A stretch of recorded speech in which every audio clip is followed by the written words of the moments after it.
Bismillahirrahmanirrahim. Assalamualaikum warahmatullahi wabarakatuh. Alhamdulillahi rabbil alamin. Hamdan katsiran tayyiban mubarakan fihi kama yuhibbu rabbuna wa yardahu.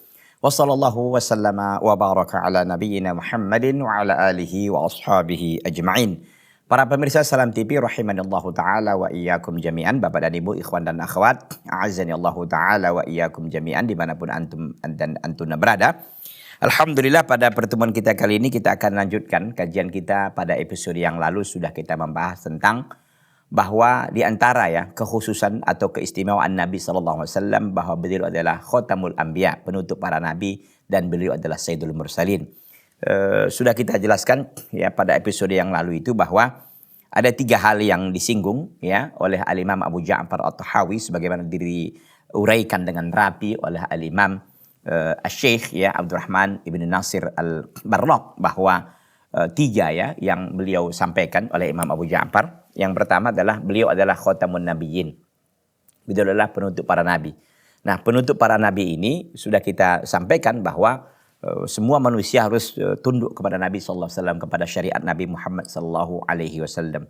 Dan beliau adalah imamul muttaqin, orang yang paling terdepan, orang yang paling terbaik ketakwaannya kepada Allah tabaraka wa taala, dan beliau adalah sayyidul mursalin, penghulunya para nabi. Nah, di waktu itu kita di episode yang lalu itu di sini kita berhenti. Artinya kita belum menyempurnakan secara paripurna terkait dengan pembahasan sayyidul mursalin itu. Nah, memang sudah kita menyebutkan minimal ada 2 dalil dalam riwayat, dua-duanya ini dalam riwayat, satu dalam riwayat Muslim, yang kedua dalam riwayat Bukhari dan Muslim. Bahwa Nabi SAW dalam riwayat Muslim, beliau mengatakan, Ana sayyidu waladi Adama yaumal qiyamah. Aku adalah penghulu anak Adam dan pada hari kiamat. Nah, itu beliau sampaikan. Jadi termasuklah di situ tentu para nabi dan para rasul kan. Yang anak Adam kan nabi dan rasul juga anak Adam begitu. Nah, di dalam hadis yang lain dalam riwayat Bukhari dan Muslim tentang hadis syafaat, bahwa nanti pada hari kiamat kan manusia berada di padang mahsyar selama 50.000 tahun. Nah, selama 50.000 tahun itu manusia mencari para nabi dan para rasul. Kan kita tahu lah para nabi dan para rasul mereka dekat dengan Allah SWT, yang untuk bisa meminta kepada mereka syafaat agar Allah SWT menetapkan dan memutuskan perkara mereka. Karena memang situasinya sangat genting waktu itu sangat nanti bukan sekarang nanti itu terjadi. Tapi kita yang orang-orang belajar, orang kaum muslimin, inilah enaknya jadi orang muslim itu. Kita udah tahu perjalanan hidup kita nanti di alam barzah, di akhirat, di surga, di neraka, kita sudah dikasih tahu kian. Sehingga kita semakin memperbagus amal ibadah kita. Karena hanya di dunia ini kita beramal. Kalau nanti di dalam barzah nggak ada lagi amal, nggak sholat, nggak puasa, nggak zakat, nggak baca Quran, nggak selawatan, nggak istighfaran, nggak taubatan, nggak apa-apa lagi gitu kan. Hanya menikmati yang pernah kita buat di atas permukaan bumi ini. Nah, kalau kita nggak siap-siap sekarang ini gawat, darurat. Nah, gitulah kira-kira. Nah, waktu itu kita sampaikan bahwa para nabi nggak ada yang berani memberikan syafaat nggak ada yang berani meminta kepada Allah SWT, bahwa Nabi kita Muhammad SAW lah yang meminta dan sujud kepada Allah, lalu beliau memuji dengan pujian-pujian yang akan diilhamkan oleh Allah kepada beliau nanti pada hari kiamat. Nah, disitulah Nabi SAW dikatakan kepada Nabi, ya Muhammad irfa' ra'saka, dan beliau sujud dalam satu riwayat dikatakan di bawah arasy. Ya Muhammad, angkat kepalamu dan katakanlah engkau akan didengar, dan mintalah engkau akan diberikan, dan meminta wasfa' dan memberi syafaatlah engkau akan diberikan syafaat, dan seterusnya itu.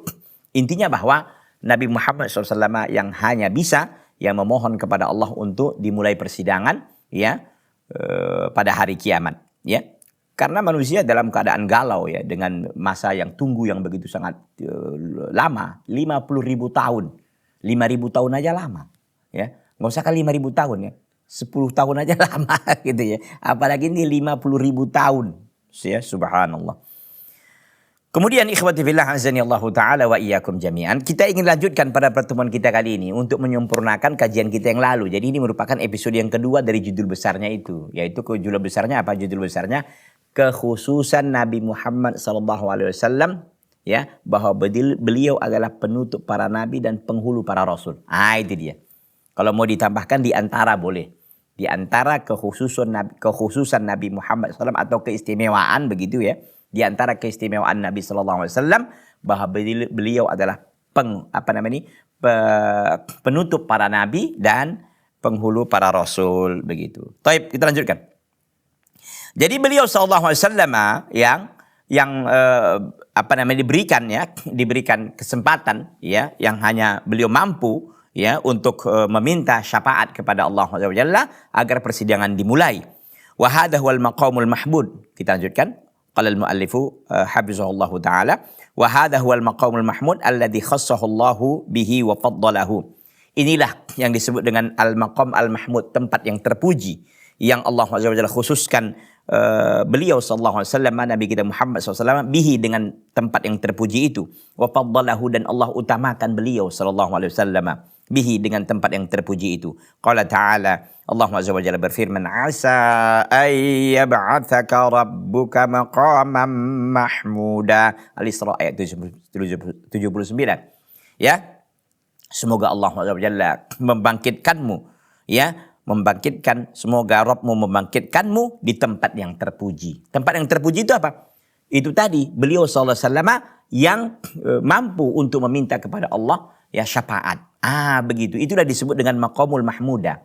Karena semua nabi nggak bisa, rasul nggak bisa, yang lain-lain nggak bisa. Hanya Nabi kita Muhammad sallallahu alaihi wasallam. Dan ini Allah Azza wa Jalla tegaskan dalam surah Al-Isra ayat 79 ini.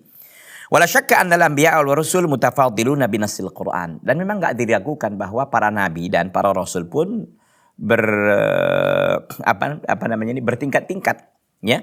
Bertingkat-tingkat keutamaan mereka sesuai dengan nas Al-Qur'an. Jadi para nabi sendiri pun di antara mereka ada ada tingkatan-tingkatannya begitu ya.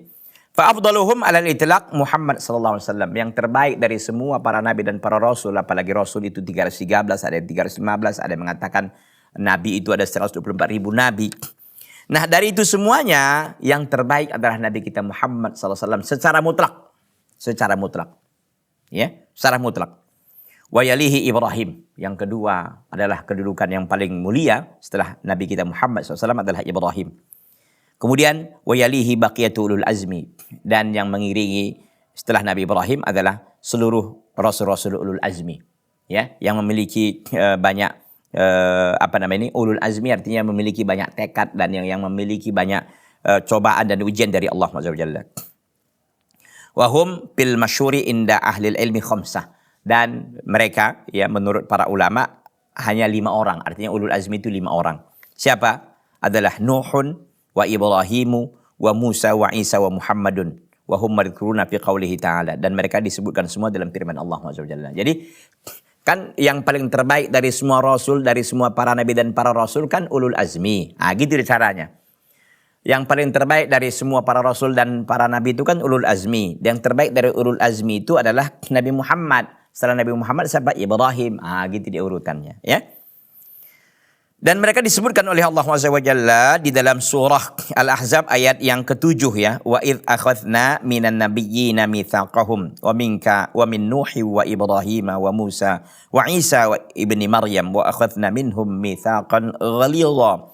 Dan ketika kami mengambil dari para nabi perjanjian mereka, dan dari engkau ya Muhammad, dan dari Nuh dan Ibrahim dan Musa wa Isa ibni Maryam, dan kami mengambil dari mereka perjanjian yang sangat kuat. Jadi di sini disebut semua kan? Lihat, engkau arti Muhammad, Nuh, Ibrahim, Musa dan Isa. Ada 5. Ya, wa qauluhu ta'ala dalam Al-Ahzab ayat 7 ya. Wa qauluhu ta'ala, dan juga firman Allah Azza wa Jalla, syara'a lakum minad dini ma wassa bihi Nuha walladhi auhayna ilaika wa ma wassayna bihi Ibrahim wa Musa wa Isa. Allah Azza wa Jalla telah mensyariatkan bagi kalian dari agama yang telah Allah Azza wa Jalla wasiatkan dengannya kepada Nuh, dan yang telah kami wahyukan kepada engkau Muhammad, dan apa yang telah kami wasiatkan dengannya Ibrahim dan Musa dan Isa. Lihat di sini juga Allah Azza wa Jalla membawakan nama-nama mereka, yaitu ada Nuh, ya, walladzi auhayna ilaika, berarti Nabi kita Muhammad SAW, kemudian Ibrahim dan Musa dan Isa dalam surah Asy-Syura ayat yang ke-13. Jadi dalam surah Al-Ahzab dan dalam surah Asy-Syura ya ayat yang ke-13 ini saling melengkapi, saling menguatkan begitu ya, bukan bertentangan, bukan. Jadi semuanya disebutkan di sini adalah ulul azmi, ya. Idzan oleh karena itu fa afdalul anbiya'i war rusuli hum ulul azmi Wa afdaluhum al-khalilani. Maka yang terbaik ya para nabi dan para rasul itu adalah ulul azmi ya. Wa afdaluhum al-khalilani. Yang paling terbaik dari ulul azmi itu adalah dua khalil, dua kesayangan Allah ya. Jadi bukan hanya kekasih tapi kesayangan ya. Allahu ta'ala qad akhbara annahu ittakhadha Ibrahim khalilan. Allah Azza wa Jalla telah mengkhabarkan bahwa beliau menjadikan Ibrahim sebagai khalilnya. Khalilnya artinya sebagai kesayangannya. Wattakhadallahu Ibrahim khalila. Dan Allah Azza wa Jalla menjadikan Ibrahim sebagai khalilnya dalam surah An-Nisa ayat 125. Wa akhbaran nabiyyu sallallahu alaihi wasallam, dan Nabi memberitakan, menyampaikan dalam hadisnya, annallaha ittakhadahu khalilan kama ittakhadha Ibrahim khalilan. Dan Nabi SAW menceritakan bahwa beliau ya bahwasanya Allah Azza wa Jalla telah mengangkat Nabi Ibrahim sebagai khalilnya sebagaimana Allah Azza wa Jalla telah mengangkat Ibrahim sebagai khalilnya. Artinya Nabi SAW memberitakan bahwasanya Nabi SAW mengatakan bahwa Allah Azza wa Jalla telah menjadikan Nabi kita Muhammad sebagai khalilnya sebagaimana Allah Azza wa Jalla telah menjadikan Ibrahim sebagai khalilnya. Khalil itu melebihi daripada kekasih. Jadi khullah itu lebih tinggi daripada habib, daripada al-hubbu ya. Al-hubbu itu di bawah al-khullah. Ya, al-mahabbah atau al-hubbu gitu ya. Itu ternyata lebih rendah lagi, yang itu di bawahnya al-khullah. Al-khullah yang paling tertinggi. Jadi ini yang dikatakan oleh Nabi ya, bahwa Allah SWT telah menjadikan Ibrahim sebagai khalilnya sebagaimana di sini Nabi SAW menyampaikan sendiri. Annallaha ittakhadahu khalilan, bahwa Allah SWT telah menjadikan Nabi kita Muhammad SAW sebagai khalilnya sebagaimana sebelumnya Allah SWT telah menjadikan Ibrahim sebagai khalilnya juga. Ikhwati fillah azani Allah taala wa iyyakum jami'an. Jadi ini menunjukkan keutamaan yang sangat luar biasa. Jadi para nabi dan para rasul juga mereka ini bertingkat-tingkat dalam keutamaannya, dan ini perkara yang biasa saja. Tapi mereka kan semuanya dalam rombongan orang-orang soleh, orang-orang pilihan yang terbaik, kan begitu. Ya. Dan ini nggak ada masalah. Karena Allah SWT menetapkannya. Ya. Begitu. Wa amma ma ja'a minan nahyi an tafdili fi qaulihi sallallahu alaihi wasallam la tufaddilu bainal anbiya'illah. Adapun ya, hadis yang datang tentang larangan melebihkan ya sebagian nabi dengan yang lainnya di dalam perkataan Nabi SAW. Ada hadis yang begitu. Kita lihat apa hadis Nabi. La tufaddilu baina anbiya Allah. La tufaddilu baina anbiya'illahi. Jangan kalian melebihkan antara satu dengan yang lain di antara nabi-nabi Allah. Bahwa mahmulun inda ahlil ilmi ala tafdili ala wajhi ta'assub alladhi yatadammanu tanaqqusul akhar. Maka hadis ini ada hadis yang begitu. La tufaddilu baina anbiya'illah. Jangan kalian saling melebihkan antara satu dengan yang lain di antara nabi-nabi Allah. Itu berarti kan larangan itu kan, nggak boleh. Tadi kan sebelumnya kita sudah sampaikan ya, seolah-olah ada yang melebihkan begitu. Taib, kita nanti lanjutkan lagi ya. Setelah yang satu ini jangan kemana-mana, tetap di Salam TV Sahabat Keluarga Muslim.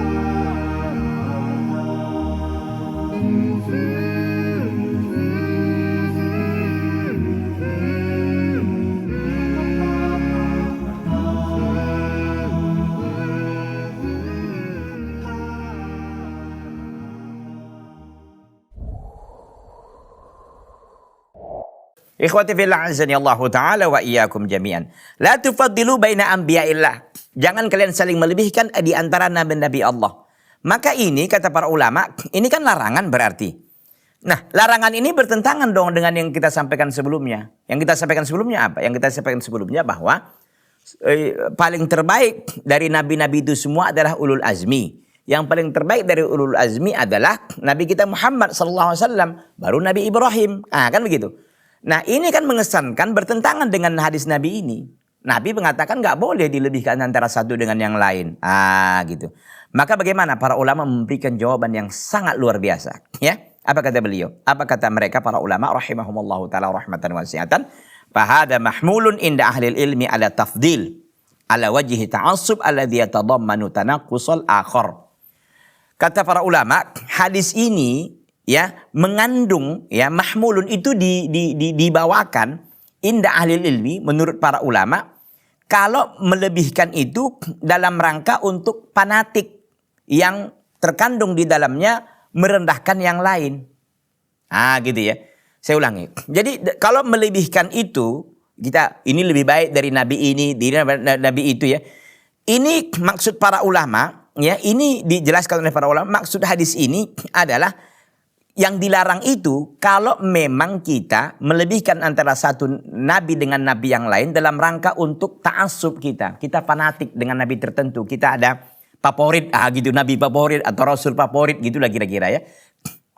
Nah, lalu kita melebih-lebihkan ini dari yang lainnya dalam rangka ta'assub tadi. Ta'assub yang terkandung di dalam makna ta'assub itu fanatik, yang terkandung di dalam di situ ada merendahkan yang lain.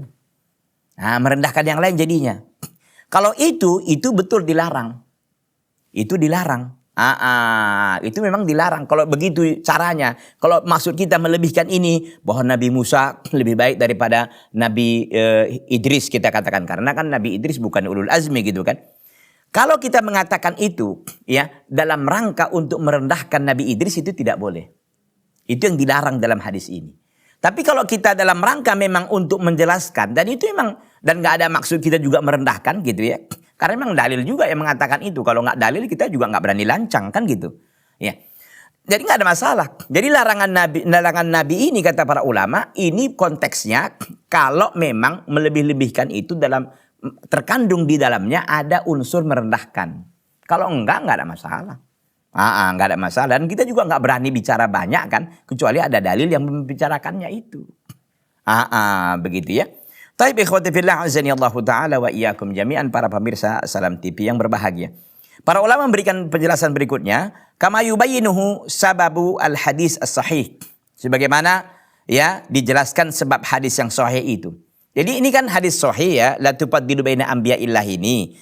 Ini ada sebab urutnya, ada asbabul wurudnya gitu ya. Ada sebab keluarnya hadis ini. Jadi ada semacam latar belakangnya, ada semacam sebabnya. Jadi enggak ujuk-ujuk Nabi, ujuk-ujuk tiba-tiba Nabi bilang la tufaddilu baina anbiya'illah, enggak ada konteksnya. Maka para ulama memahami bahwa hadis ini ya bukan berarti bahwa kita melebihkan satu dengan lain itu tidak boleh. Itu boleh aja kalau dalilnya ada dan tidak ada maksud kita untuk merendahkan yang lain gitu ya.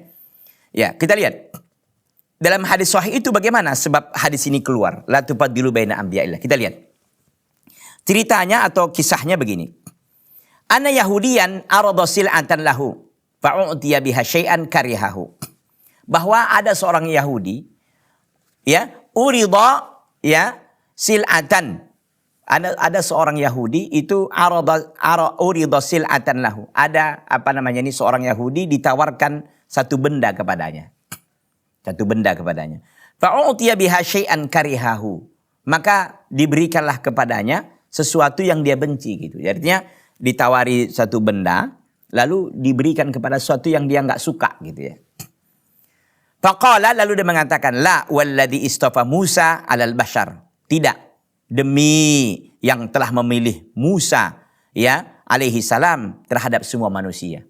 Jadi berarti kan dia melebihkan Musa itu ya dari semua para nabi dan para rasul kan begitu dari perkataan si Yahudi ini. Fasami'ahu rajulun minal ansar, maka kata-kata itu didengar oleh seorang laki-laki dari Ansar. Ini sebab kita ingin jelaskan sebab keluarnya hadis Nabi la tufaddilu baina anbiya'illahi tadi itu. Jadi ceritanya orang Yahudi itu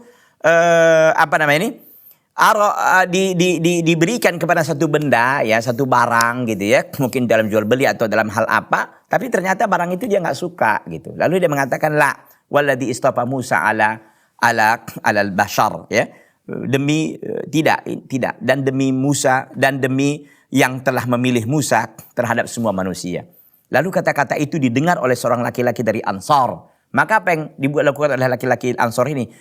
Dari seorang Muslim tentunya ini, Ansar ini. Fala tama wajhahu, dia pun menampar wajah orang Yahudi ini. Ya, marah orang laki-laki dari Ansar ini, sahabat Ansar ini. Qal taqulu walladhi istafa Musa alaihi salam alal bashar wa Rasulullah sallallahu alaihi wasallam baina azhurina. Engkau mengatakan ya demi yang telah memilih Musa alaihi salam, ya, demi yang telah memilih Musa alaihi salam di atas semua manusia, sementara Rasulullah sallallahu alaihi wasallam di antara hadapan kita, berada di antara kita. Nah, jadi Ansor ini beralasan, engkau bilang demi yang telah memilih Musa alaihissalam di atas semua manusia, sementara Rasulullah ada sekarang ini, kau mengatakan, kau lancang mengatakan itu. Itu sebabnya maka dia menampar tadi. Ya, maka bagaimana? Fadhahabal Yahudi ila Rasulillah sallallahu alaihi wasallam. Maka orang Yahudi ini pun mengadu kepada Rasulullah sallallahu alaihi wasallam. Dia mengadu, dia nggak terima ditampar oleh seorang sahabat dari Ansor ini. Dia pun mengadu kepada Rasulullah sallallahu alaihi wasallam. Faqala ya Abul Qasim. Ini orang Yahudi biasa mengatakan ya Abul Qasim.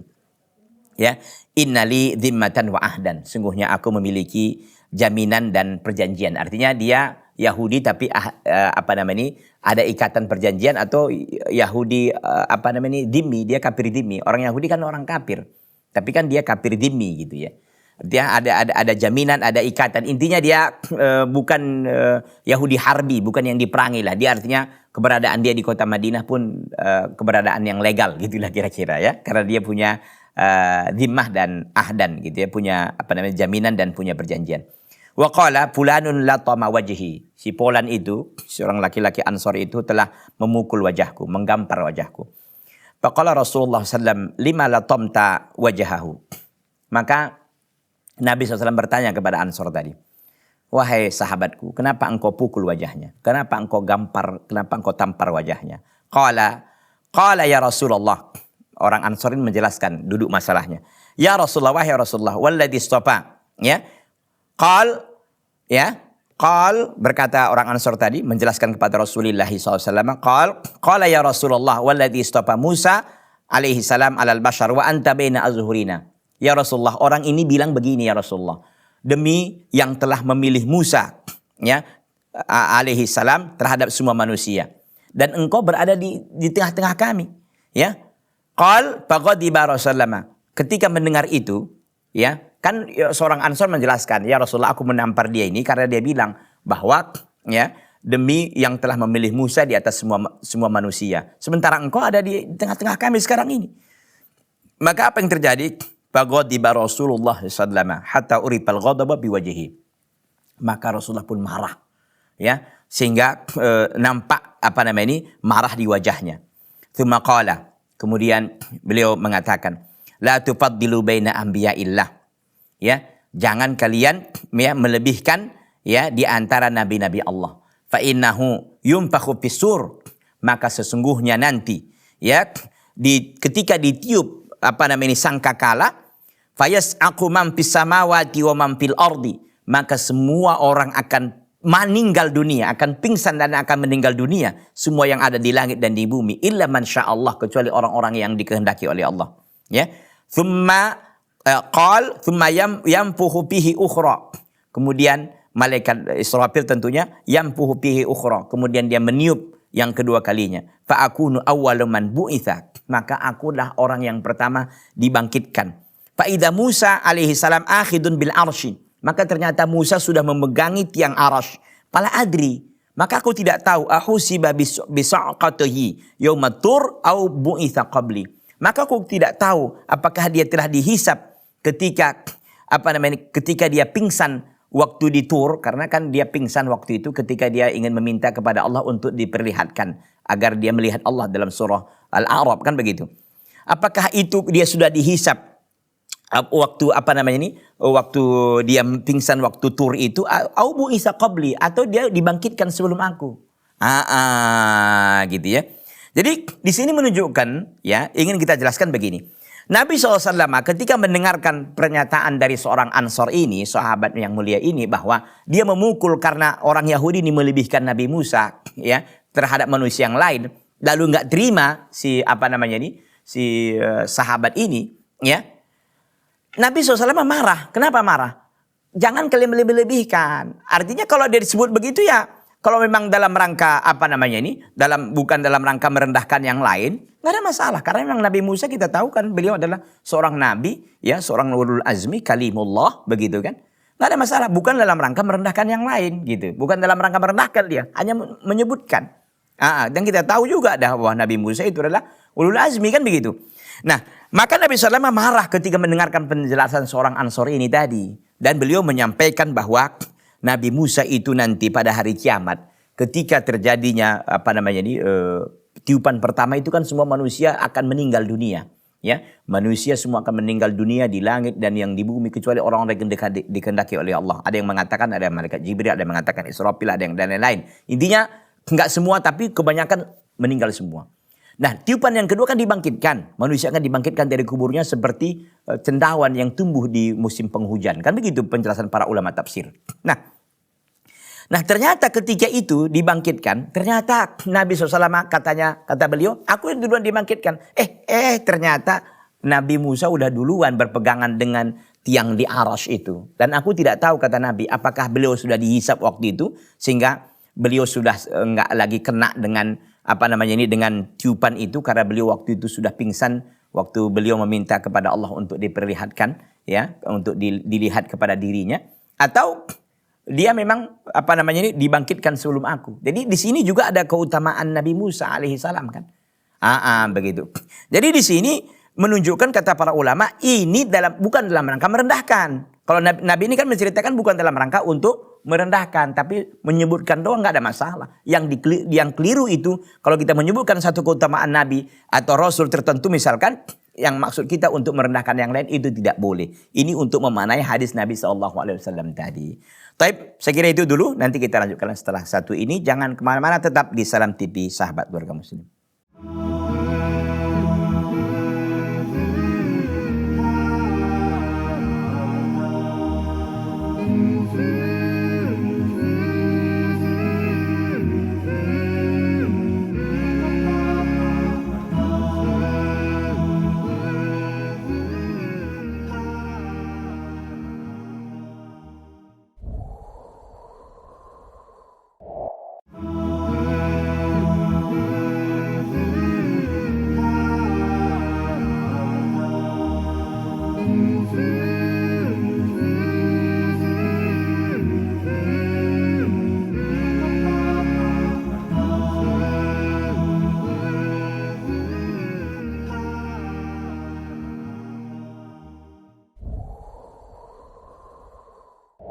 Ikhwati fillah azani Allah ta'ala wa iyyakum jami'an, ya. Jadi kita ulangi bahwa melebihkan ataupun mengutamakan satu rasul dengan rasul lain atau satu nabi dengan nabi yang lain, kalau dalam rangka ta'assub, fanatik dan merendahkan rasul atau nabi yang lain, itu tidak boleh. Itu yang disampaikan oleh Nabi SAW, dan kita bisa pahami dari sebab keluarnya hadis itu kan, bahwa ada seorang Yahudi yang dia menyebutkan, ya, bahwa Nabi Musa adalah terbaik dari semua manusia, ya. Beliau sampaikan demikian, dan memang beliau adalah seorang seorang ulul azmi begitu. Kalau dalam rangka untuk menyebutkan keutamaan tertentu dan tidak ada unsur merendahkan yang lain, nggak ada masalah, ya. Sehingga tadi kan seorang Ansor ini ketika diterangkan, beliau marah justru, dan beliau bahkan menyebutkan keutamaan lain Nabi Musa alaihissalam, bahwa nanti ketika di hari kiamat, ternyata Nabi Musa itu berpegangan di tiang Arash. Beliau tidak Nabi SAW mengatakan, apakah aku dibangkitkan duluan atau Nabi Musa? Atau Nabi Musa nggak kena lagi, karena sudah dikenakan waktu itu ketika di Bukit Tur, ketika beliau, ya, alaihi salam meminta kepada Allah untuk memperlihatkan dirinya, ya, kepada Nabi Musa alaihi salam. Taib ikhwati fillah azani Allah ta'ala wa iyyakum jami'an. Panahyu ani tafdil ala sabili ta'assub ay alladhi yatadamman tanaqqusul anbiya. Maka yang dilarang, ya, dari mengutamakan satu dengan yang lain dalam rangka ta'assub atau fanatik, atau yang terkandung di dalamnya merendahkan yang lain, itu yang tidak boleh. Amma tafdil li bayanil waqi' wa li i'tiqadil haq. Adapun untuk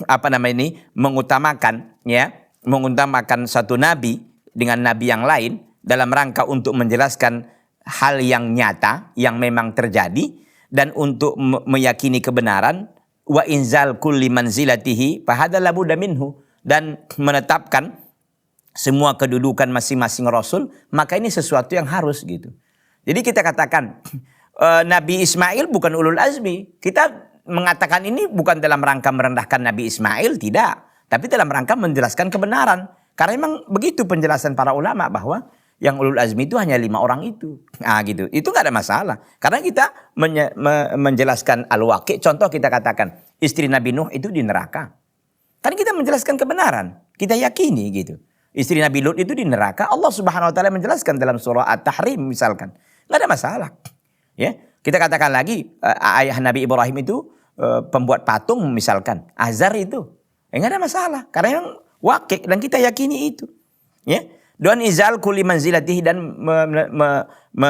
mendudukkan semua kedudukannya, maka tidak ada masalah. Bukan kita merendahkan, hanya menjelaskan kebenaran, realitas yang ada, dan ini semua dengan dalil ya, bukan kita dengan asal-asalan, bukan. Fa Rasulullah sallallahu alaihi wasallam nawahu bi fadlihi.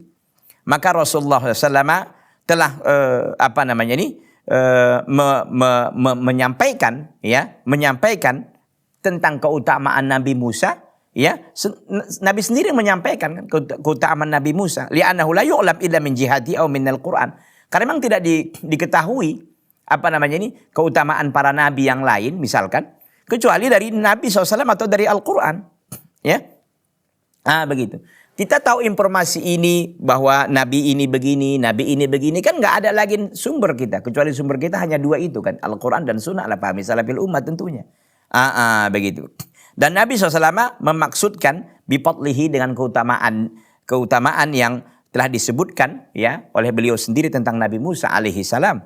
Ya, li'annahu la yu'lam illa min jihati aw minal Qur'an, karena tidak ada yang bisa mengetahui keutamaan nabi atau rasul tertentu kecuali dari jalan nabi atau dari sisi nabi, artinya nabi yang menjelaskan, atau dari Al-Qur'an. Wallahu ta'ala nassa 'ala tafaduli bainal anbiya, dan Allah Azza wa Jalla telah menyampaikan tentang keutamaan di antara para nabi. Ada keutamaan mereka. Allah Azza wa Jalla mengatakan, tilkar rusulu faddalna ba'dahum ala ba'd. Itulah rasul-rasul yang kami telah lebihkan sebagian mereka di atas sebagian yang lain. Berarti Allah Subhanahu wa taala menyampaikan bahwa derajat para rasul itu tidak sama kan. Sebagian yang lain lebih tinggi dari yang lainnya.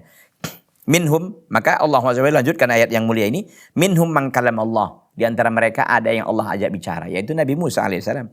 Wa rafa'a ba'dahum darajat, dan Allah angkat sebagian mereka derajatnya. Wa ataina Isa bin Maryam al-bayyinat, dan kami datangkan kepada Isa bin Maryam ada bayinat, ada bukti-bukti. Wa ayyadnahu bi ruhil qudus, dan kami kuatkan dia dengan ruhul qudus, yaitu Jibril alaihi salam. Al-Baqarah 253. Tapi kan tidak semua juga mendapatkan perkataan ayyadnahu bi ruhil qudus, enggak ada, hanya Nabi Isa. Dan yang diajak bicara ya hanya Nabi Musa. Meskipun yang diajak bicara juga kita tahu Nabi kita Muhammad SAW ketika beliau di mi'rajkan kan begitu. Tapi yang dalam Al-Quran di ayat ini yang disinggung adalah Nabi Musa alaihi salam. Jadi intinya bahwa Allah Azza wa Jalla telah menetapkan keutamaan sebagian rasul dengan rasul yang lain, atau nabi yang lain, nabi satu dengan nabi yang lainnya. Dan ini kita cukup bagi kita ya meyakini aja udah. Kita hanya menjelaskan kebenaran, tidak ada tendensius dalam diri kita bahwa ini lebih baik dan ini lebih baik sehingga kita merendahkan yang lain, tidak. Semua rasul itu memiliki keutamaan-keutamaan tertentu yang telah ditetapkan oleh Allah Azza wa Jalla.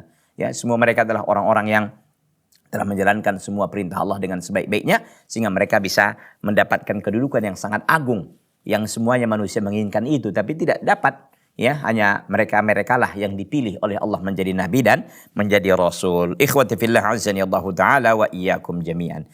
Kita ada satu tema ya, tema kecil sebenarnya, mudah-mudahan Allah SWT memudahkan saya pribadi untuk menyampaikan ini. Ini sebenarnya ikutan ataupun mengikut dari yang sebelumnya ini. Yaitu apa? Isbatul khullah lahu sallallahu alaihi wasallam ka Ibrahim alaihi salam. Menetapkan bagi Nabi kita sallallahu alaihi wasallam al-khullah. Al-khullah itu artinya kalimah khullah, sebagaimana Nabi Ibrahim mendapatkan kalimah khullah. Khullah itu artinya adalah lebih tinggi daripada sekedar habib. Jadi beliau bukan hanya Habibullah, tapi adalah Khalilullah juga. Sebagaimana Ibrahim telah mendapatkan gelar Khalilullah. Wa qauluhu, dan perkataan Imam Abu Ja'far At-Tahawi, wa habibu rabbil alamin. Habib bermakna mahbub, yang dicintai. Yang dicintai oleh Allah Subhanahu wa taala. Nabi kita adalah orang yang dicintai oleh Allah Azza wa Jalla. Wallahu taala yuhibbur rasula wal anbiya was salihin. Allah Azza wa Jalla mencintai para rasul dan para nabi dan orang-orang saleh. Wa kullu mu'minin lahu haddun min mahabbatillahi ta'ala. Dan semua orang mukmin mendapatkan bagian dari cinta Allah Azza wa Jalla. Semua kita dicintai oleh Allah. Setiap orang beriman dicintai oleh Allah. Tapi kan cinta Allah itu ada yang banyak, ada yang sedikit, kan begitu.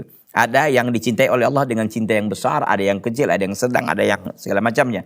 Fa inna Allah ta'ala yuhibbul muttaqin wat tawabin wal mutatahhirin. Maka sungguhnya Allah mencintai orang-orang yang bertakwa, mencintai orang-orang tobat, mencintai orang-orang yang suka bersuci, wal muqsitin, orang-orang yang berbuat adil, was sabirin, dan orang-orang sabar, wal mujahidin, dan orang-orang yang berjihad. Allah Azza wa Jalla mengatakan, innallaha yuhibbul ladzina yuqatiluna fi sabilihi saffan ka'annahum bunyanun marsus. Sungguhnya Allah mencintai orang-orang yang berperang di jalan Allah bersab-sab seolah-olah mereka ini bangunan yang kokoh. Dalam surah Shaf ayat yang keempat. Jadi di sini Allah Azza wa Jalla mencintai ya orang-orang yang berjihad di jalan Allah, mencintai orang-orang sabar, semuanya mendapat cinta, kan? Idan wasfuhu sallallahu bi annahu habibur rahman la tazhar fihi khususiyah. Jadi kata beliau, kata al-Imam, ya, kata Syekh Abdurrahman bin Nasir Al-Barraq, bahwa penjelasan bahwa Nabi SAW hanya Habibur Rahman, Habibur Rabbil Alamin, orang yang dicintai oleh Allah, itu tidak ada padanya kekhususan, tidak ada di situ keistimewaan. Karena semua orang-orang beriman juga dicintai oleh Allah, orang sabar, orang begini, semua dicintai oleh Allah. Jadi mana dong kecintaan yang spesial itu? Fakullu nabiyyin wa kullu mu'minin fahuwa habibun li rabbil alamin. Maka setiap orang beriman, setiap nabi, setiap orang beriman, itu adalah orang-orang yang dicintai oleh Allah Azza wa Jalla. Pamathalan, sebagai contoh, Ali radhiyallahu taala anhu habibur rabbil alamin. Ali radhiyallahu taala anhu, Ali bin Abi Thalib radhiyallahu taala anhu adalah orang yang dicintai oleh Allah Azza wa Jalla. Qala an-nabiy sallallahu alaihi wasallam, dalilnya adalah perkataan Nabi sallallahu alaihi wasallam, yuhibbullaha wa rasulah. Ali itu cinta kepada Allah dan cinta kepada Rasulnya. Tapi Nabi SAW melanjutkan berikutnya, wa yuhibbuhu Allah wa rasuluhu, dan Allah pun cinta kepadanya dan Rasulnya pun cinta kepadanya. Jadi Allah cinta Ali radhiyallahu ta'ala cinta kepada Allah dan Rasulnya, dan Allah dan Rasulnya pun cinta kepada Ali. Nah, gitu kan? Di dalam riwayat Al-Imam Al-Bukhari dan Imam Muslim dari hadis Sahal bin Sa'ad. Walihada kana la'iqu bil mu'alif an yaqul wa khalil rabbil alamin. Oleh karena itu yang pantas kata Syekh Abdurrahman Ibnu Nasir Al-Barraq, ya, Ibnu Nasir Al-Barraq, yang layak itu al-muallif yaitu Abu Ja'far mengatakan wa khalil rabbil alamin, bukan habib bukan sekedar habib, tapi beliau harus mengatakan, harusnya gitu ya, wa khalilu rabbil alamin. Kenapa? Li'adal mahabbah mustarikatun baina jamil mu'minin wa ibadillahi shalihin. Karena kata mahabbah itu bersekutu di dalamnya semua, ya, di antara semua kaum mukminin dan hamba-hamba Allah yang saleh. Sementara al-khullah itu tidak dimiliki kecuali hanya dua orang, yaitu Nabi kita Muhammad dan Nabi kita Ibrahim alaihi salam. Amal khullah famin khasaisihi sallallahu alaihi wasallam Ibrahim alaihi salam. Khullah itu hanya dimiliki oleh Nabi kita Muhammad SAW dan Nabi Ibrahim alaihi salam. Karena khullah itu a'la maratibil mahabbah. Khullah itu adalah yang paling tertinggi dalam tingkatan cinta. Jadi sayang, cinta, segala macam, luar biasa. Jadi di atas mahabbah gitu. Fal khalilu huwa ahabbul ibad ila Allah. Khalil itu adalah hamba yang paling dicintai oleh Allah. Wallahu akhbara fi kitabih annahu ittakhadha Ibrahim khalilan. Allah SWT telah menceritakan dalam kitabnya, Allah SWT menjadikan Ibrahim itu sebagai khalil. Ayatnya dalam An-Nisa 125, wattakhadallahu Ibrahim khalila. Dan Allah SWT menjadikan Ibrahim sebagai khalilnya. Dan wasabata fi sunnah sahihah anna Allah ittakhadha Muhammadan SAW khalilan. Dalam hadis yang sahih, Nabi memberitakan bahwa Allah pun sudah menjadikan Nabi Muhammad sebagai khalilnya. Tapi hadis sahih, ya, dalam hadis yang sahih, anna Nabiya SAW, bahwa Nabi SAW bersabda, ala inni abra'u ila kulli khillin. Ketahuilah, sungguhnya aku berlepas diri dari semua khillin, dari khillihnya, aku berlepas diri dari semua khillin, yaitu tingkatan tinggi dalam cinta. Walau kuntu muttakhidan khalilan, seandainya aku mengambil atau menjadikan seorang sebagai khalilku, lattakhadha Abu Bakrin khalilan. Aku jadikan Abu Bakar sebagai khalilku. Inna sahibakum khalilullah. Sungguhnya aku ini, arti sahabat kalian, artinya Rasulullah sallallahu alaihi wasallam adalah khalilullah. Ini terdapat dalam riwayat Muslim dari hadis Ibnu Mas'ud radhiyallahu taala anhu. Jadi tegas di sini bahwa Nabi Muhammad SAW adalah Khalilullah sebagaimana Ibrahim juga Khalilullah. Innallaha ittakhadhani khalilan kama ittakhadha Ibrahim khalilan. Sungguhnya Allah menjadikan aku khalilnya sebagaimana Ibrahim telah Allah jadikan sebagai khalilnya. Ini terdapat dalam riwayat Imam Muslim dari hadis Jundub radhiyallahu taala anhu. Jadi dua-duanya ini Nabi Muhammad SAW dan Nabi Ibrahim itu sampai kepada derajat khullah, artinya adalah manusia yang paling dicintai oleh Allah Subhanahu wa taala. Ini baru nampak kekhususan. Jadi bukan hanya sekedar mahabbah. Kalau mahabbah semua orang juga masuk di situ. Tapi kalau sudah khullah tidak ada yang memilikinya kecuali hanya Nabi kita Muhammad SAW dan Nabi Ibrahim alaihi salam. Saya kira itu. Ikhwati fillah azani Allah taala wa iyyakum jami'an. Pertemuan kita ini mudah-mudahan bermanfaat bagi diri saya pribadi dan antum sekalian dimanapun antum berada, bapak dan ibu, ikhwan dan akhwat. A'azzani Allah taala wa iyyakum jami'an. Semoga apa yang kita sampaikan ini bermanfaat bagi diri saya pribadi dan antum sekalian. Hadza wa sallallahu wasallam wa baraka ala nabiyina Muhammad wa ala alihi wa sahbihi wa sallama. Subhanaka Allahumma bihamdik asyhadu an la ilaha illa anta astaghfiruka wa atubu ilaika. Wassalamu alaikum warahmatullahi wabarakatuh.